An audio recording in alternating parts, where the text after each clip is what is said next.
11,600 years ago, in the arid hills of southeastern Turkey, someone built something that should not exist.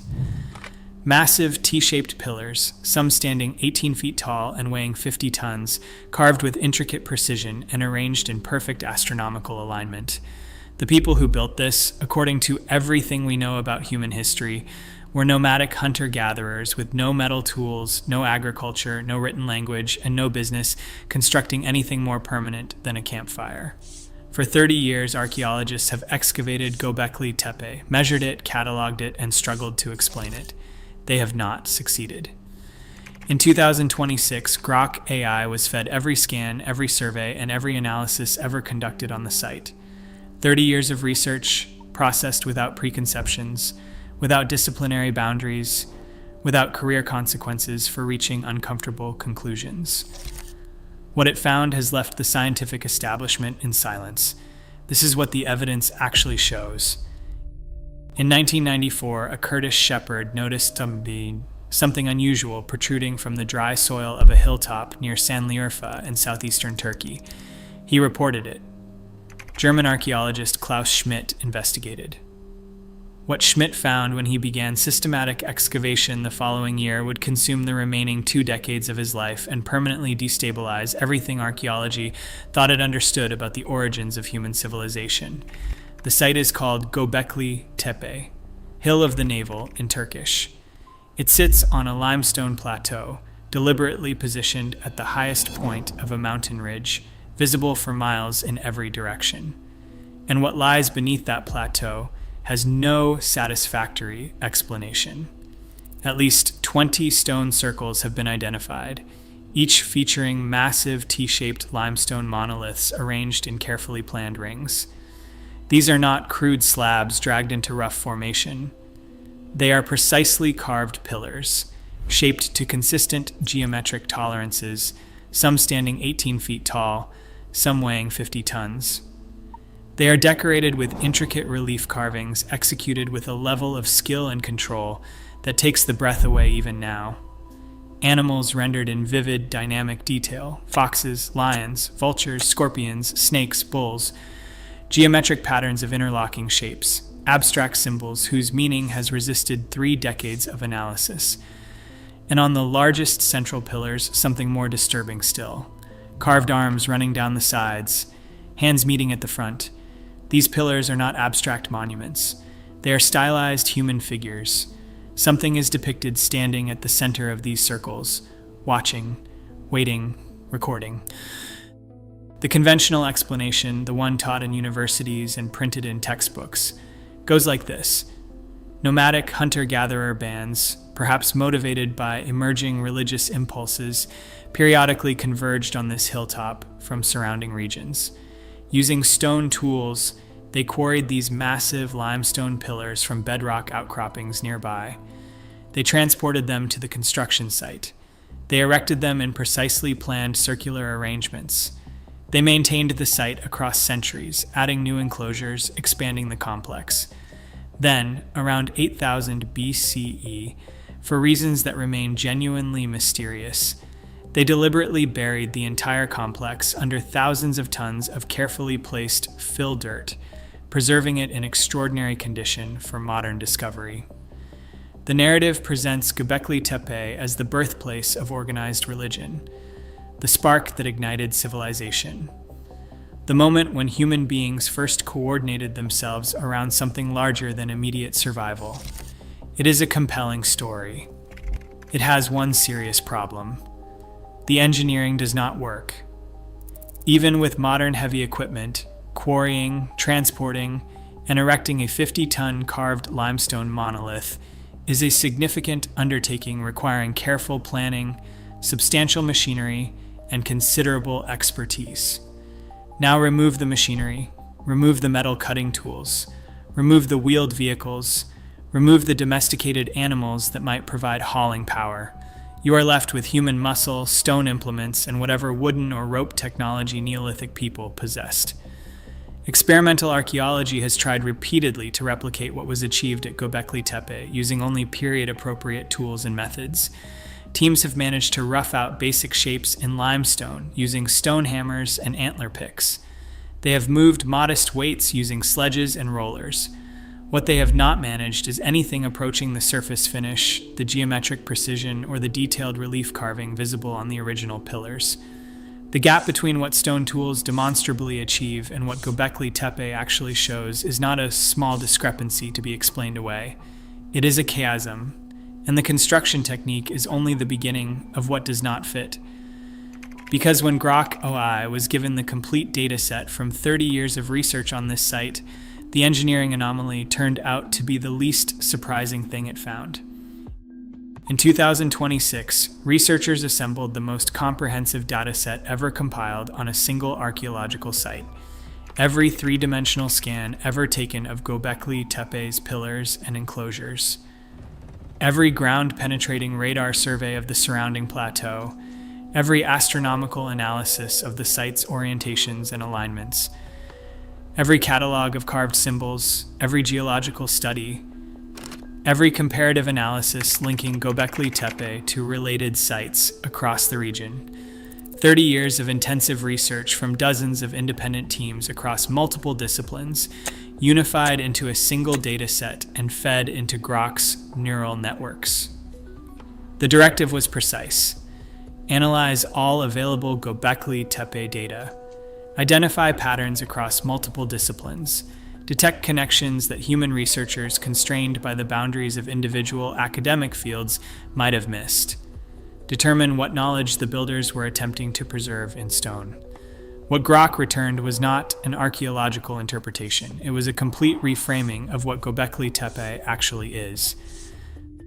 The first thing the AI examined was the carved symbols covering the T-shaped pillars.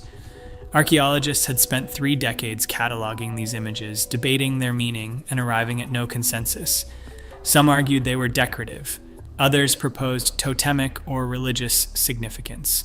The symbols remained stubbornly undeciphered, treated largely as art whose meaning had been lost to time. Grok did not see art. It saw structure.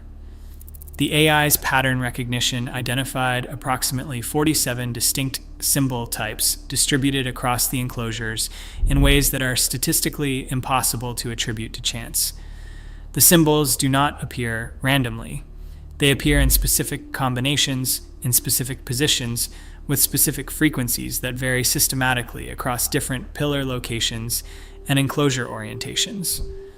When Grok analyzed which symbols appeared together, which appeared in isolation, and which correlated with specific astronomical alignments, it detected something that 3 decades of human analysis had missed entirely.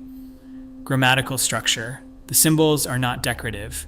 They constitute a proto-writing system, a systematic encoding language designed to transmit specific information.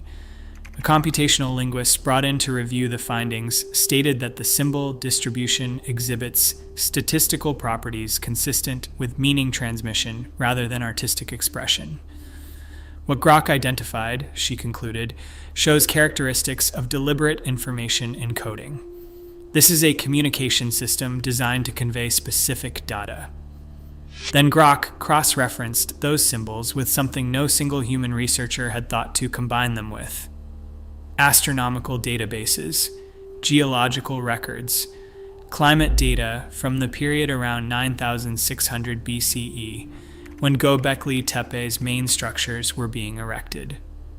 The correlations that emerged had been invisible to human researchers for 30 years because detecting them required simultaneously processing archaeology, astronomy, geology, and linguistics. No academic discipline does all 4 at once. Grok does. Specific animal symbols correspond to specific constellations as they appeared in the sky above southeastern Turkey 11,600 years ago. Certain geometric patterns match representations of solar and lunar cycles. Abstract symbols correlate with documented geological and climate events from the same period. The carvings are not mythology. They are not decoration. They are a systematic record of a specific historical period, a period the geological and climate evidence independently confirms was marked by catastrophic environmental upheaval. And embedded within that record, Grok detected something that transforms the entire meaning of the site. The symbols are not only recording what happened, they are encoding patterns, recurring cycles, events that the builders understood did not occur once but returned, predictably, tied to celestial mechanics that could be tracked and measured. This was not a temple. This was not a monument to gods or kings. This was a library, and the knowledge it was built to preserve was a warning. Among all the carved pillars at Göbekli Tepe, one has attracted more attention, more debate, and more conflicting interpretation than any other. Archaeologists call it Pillar 43. Most researchers who have studied it call it the vulture stone. It is covered in carved imagery that resists easy explanation: a vulture with a wing outstretched, a scorpion, a crane. Other animals arranged across the pillar's surface. Geometric symbols including circles, a prominent disc, and abstract shapes whose purpose has been argued over since the pillar was first excavated. For decades, the debate circled without resolution. Some researchers saw mythology, others proposed the imagery was purely symbolic, representing tribal or religious concepts with no literal meaning. In 2017, researcher Martin Swatman published an analysis suggesting the pillar depicted a specific comet impact event around 10,950 BCE, encoded in the positions of the animal figures as constellation markers. It was a significant proposal. The archaeological establishment received it with considerable skepticism. Grok's analysis of Pillar 43 went further than Swatman's hypothesis. Considerably further. The AI did not analyze the pillar's imagery in isolation. It compared every carved element against astronomical position databases spanning thousands of years of recorded celestial history, against geological event records, against climate data, and against impact crater databases. What emerged was not a single layer of meaning, but multiple simultaneous layers of encoded information compressed into one carved surface. The animal figures do represent constellations. Specifically, they record the positions of those constellations as they appeared in the summer solstice sky above Göbekli Tepe around 10,900 BCE. This is not approximation. When Grok reconstructed the precise night sky for that date and location, the correspondence with the carved arrangement was exact. The geometric symbols encode numerical information using a counting system based on the deliberate arrangement of carved elements, a system consistent across multiple pillars once Grok's pattern recognition identified the underlying grammar. And the prominent circle, the disk that researchers had long assumed represented the sun, represents something else entirely. A specific astronomical event. The signature in the night sky of either a supernova or an exceptionally bright incoming comet.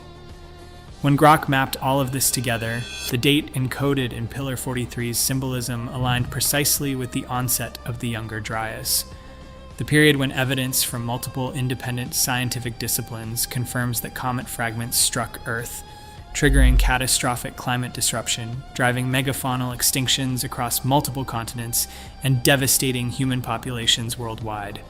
The beginning of a 1,000-year climate catastrophe encoded in limestone, on a pillar carved by people who were there when it started. An astrophysicist reviewing Grok's astronomical calculations described the precision as extraordinary. Stellar positions, solar positions, and event timing encoded in the pillar's symbolism align with what independent geological and astronomical records confirm about that period. The correlation probability he calculated is less than 1 in 50,000. This is not coincidence. This is deliberate astronomical record keeping by people who witnessed catastrophic events and understood exactly what they were recording. Pillar 43 is not mythology. It is not religious art. It is a date stamp carved in stone, documenting the precise moment that disaster struck human civilization 11,000 years ago. And that realization changes everything about how Göbekli Tepe must be understood. Because if the builders possess the astronomical knowledge to record a specific celestial event with that level of precision, the question is no longer whether they were sophisticated. The question is how sophisticated, and where that sophistication came from. The answer Grok found in the remaining enclosures is more disturbing than the question. When Grok analyzed all 20 enclosures at Göbekli Tepe as a unified system rather than a collection of individual structures, the picture that emerged was unlike anything conventional archaeology had proposed. The enclosures are not separate monuments built at different times by different groups for overlapping purposes. They form an integrated information system, with each enclosure encoding different categories of the knowledge the builders were determined to preserve. The organization is deliberate and measurable.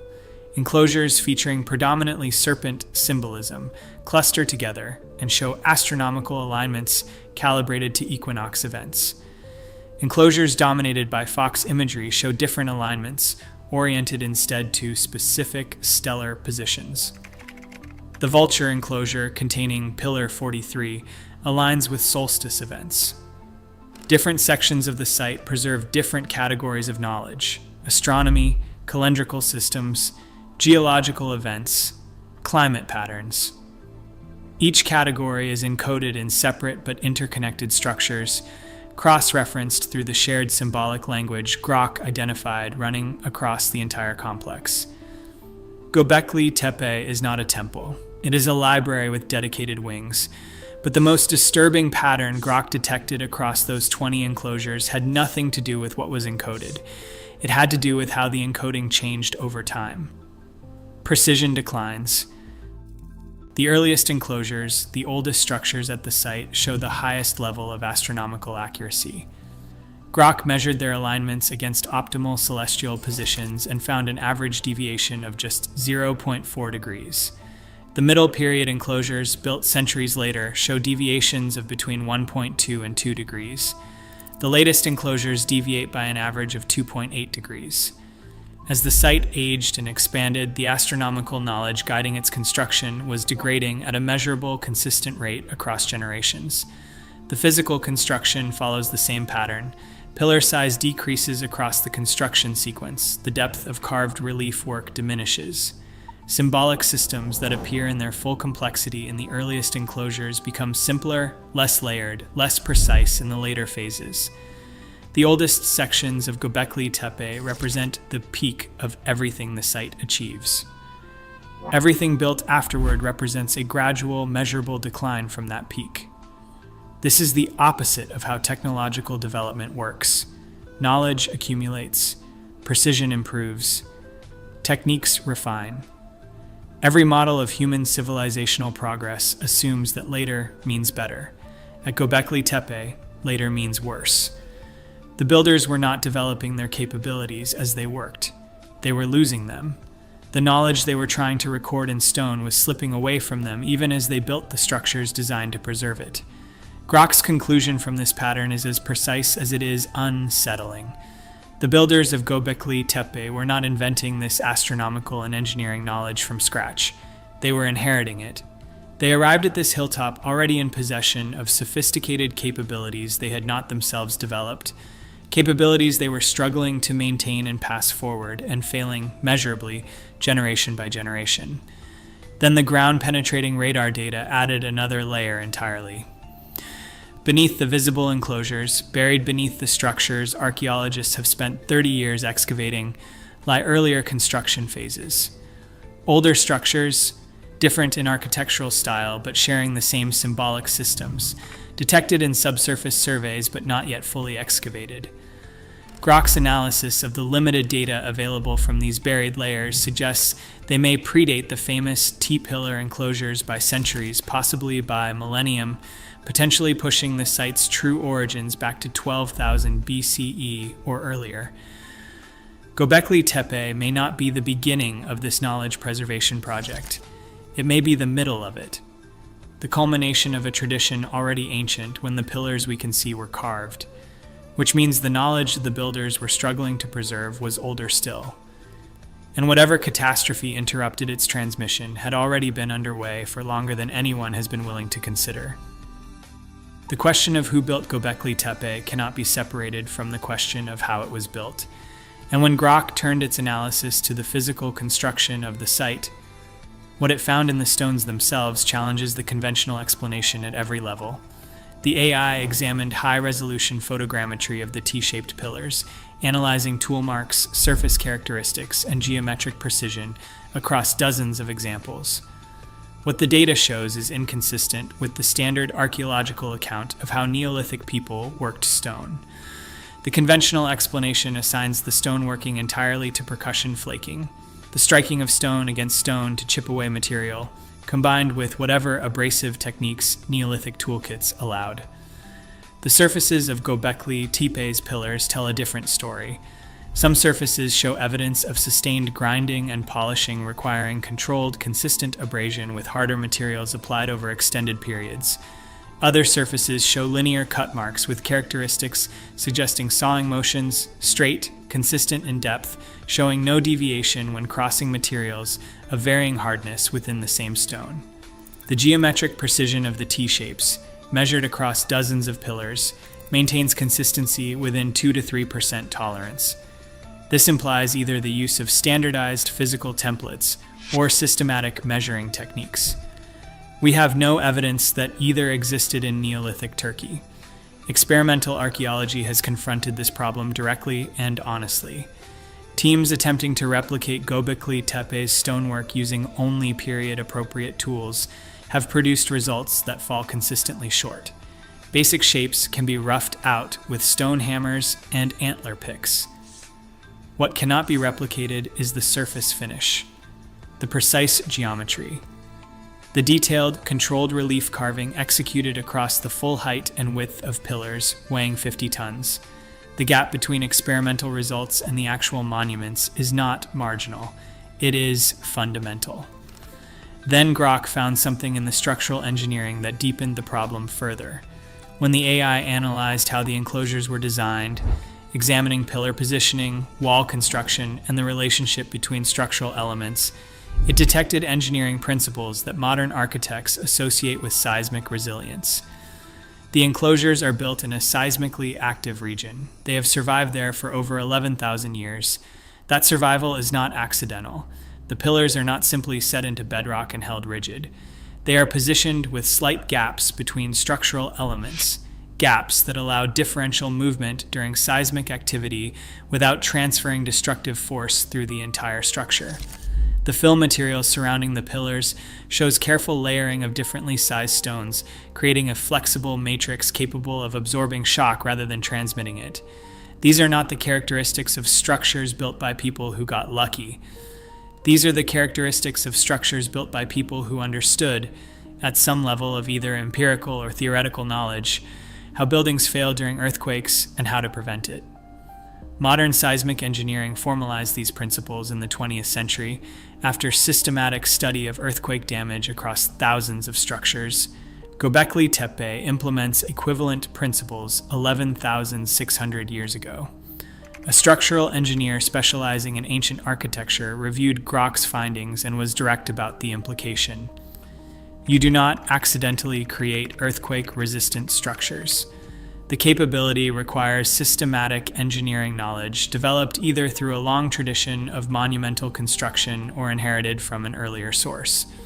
Neither option fits comfortably within what conventional archaeology attributes to Neolithic hunter-gatherers. And then there is the burial itself. When Grok analyzed the composition and placement of the fill material used to deliberately inter the site around 8000 BCE, it found no evidence of casual abandonment. Larger stones were placed specifically to shield carved surfaces. Voids were maintained around critical pillars to prevent crushing damage. Layers were arranged to promote drainage and inhibit the moisture accumulation that degrades limestone over millennia. The people who buried Göbekli Tepe understood preservation engineering. They were not walking away from something finished. They were protecting something they could no longer maintain, sealing a message they trusted the future to eventually read. Göbekli Tepe did not exist in isolation. When Grok extended its analysis beyond the primary site to examine 12 other megalithic complexes in the surrounding region, what emerged was not a collection of independent local monuments, but something far more significant. Karahan Tepe, Harbetsuvan, Sefer Tepe, and the other sites share symbolic systems, construction techniques, and astronomical alignments with Göbekli Tepe in ways that cannot be attributed to coincidence or parallel development. They form a network, a coordinated system of knowledge preservation spanning 200 kilometers, maintained across 15 centuries, all constructed during roughly the same period, all encoding similar information, all eventually buried with the same deliberate care. This was not one community's project. It was a regional program. And the scale of organization required to sustain it demolishes another comfortable assumption about who these builders were.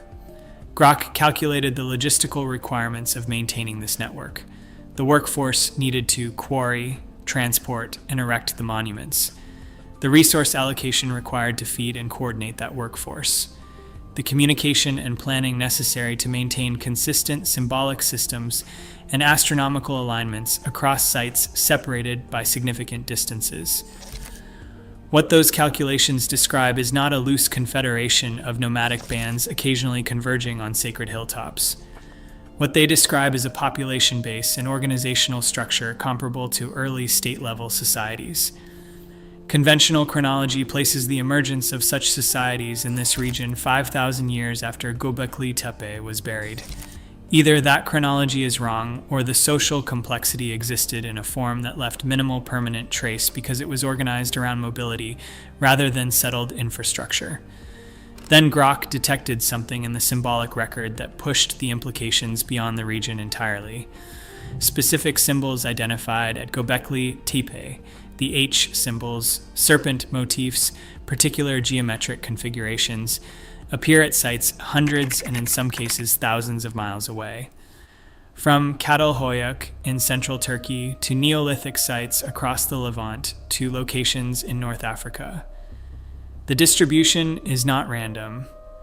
It forms what archaeologists call a symbol horizon, a period of shared symbolic vocabulary spread across a geographic range far exceeding what local cultural exchange would produce. And that horizon correlates chronologically with the Younger Dryas, the period of catastrophic climate disruption that Pillar 43 records with such precision. The question Grok's algorithms flag is direct and has no comfortable answer. Could this distribution represent survivors of catastrophic events moving across regions, carrying their symbolic knowledge with them? Could Göbekli Tepe be one node in a broader knowledge preservation effort, undertaken simultaneously across multiple regions by people responding to the same disaster? The cycle encoding Grok detected makes that possibility more disturbing still. The builders were not only recording a single catastrophe, they were encoding the understanding that such events recur.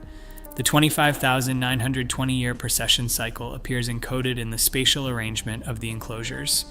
Shorter cycles tied to solar activity appear in pillar positioning. The astronomical knowledge embedded in Göbekli Tepe was not historical record alone. It was predictive. The builders understood that the catastrophe they had witnessed, or inherited knowledge of, would return, and they built accordingly. A geophysicist reviewing these findings noted that the astronomical cycles Grok identified are real and measurable. Precession, orbital variations, solar cycles do correlate with climate shifts and potentially with impact event probabilities. Whether the builders arrived at this understanding through their own long observation or through inherited knowledge from an earlier source remains unknown. But the cycle tracking capability exists in the monument itself. That is not interpretation, that is measurement. Who built Göbekli Tepe? Grok cannot give a name. What it can give is a profile built from 30 years of evidence. People who possessed sophisticated astronomy, systematic engineering knowledge, a symbolic language capable of transmitting complex information across millennia. People who had either developed or inherited capabilities our conventional timeline says should not have existed for thousands of years more. People who knew a catastrophe had come before and who understood with terrible clarity that it would come again. The pillars are still there, standing on that Turkish plateau, carvings still visible, alignments still measurable, and coded warnings still readable by anyone with the technology to understand them. The builders chose stone because stone endures. They chose symbols because symbols can be decoded without a shared spoken language. They chose astronomical alignments because celestial mechanics never changes. They built a message specifically designed to survive the collapse of everything else. Grok has now processed 30 years of data across archaeology, astronomy, geology, and engineering simultaneously. What it found is not speculation, it is pattern recognition applied to measurable evidence. And the pattern is unambiguous. Either Neolithic hunter-gatherers achieved capabilities our entire model of human development cannot account for, or they inherited those capabilities from a civilization whose existence our history books have not yet acknowledged. The stones have been waiting 11,000 years for someone to read them. We finally can. The question is whether we are ready to accept what they say.